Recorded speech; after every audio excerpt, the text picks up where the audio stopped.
Today's video, I'm gonna show you how to go live on TikTok. So stick with me till the end and let's get right into it. Now, before you are eligible to go live on TikTok, you'll need to have at least 1,000 followers.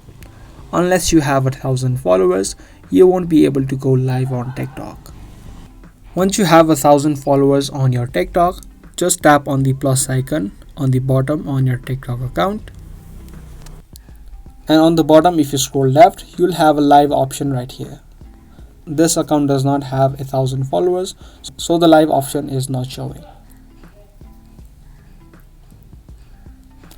If you have 1,000 followers, you can just tap on the live option and your live will start on TikTok. So that was the easy process on how to go live on TikTok. I hope this video was helpful to you. If it was, be sure to subscribe, share, and also give this video a thumbs up. I'll see you guys in the next video. Thanks for watching.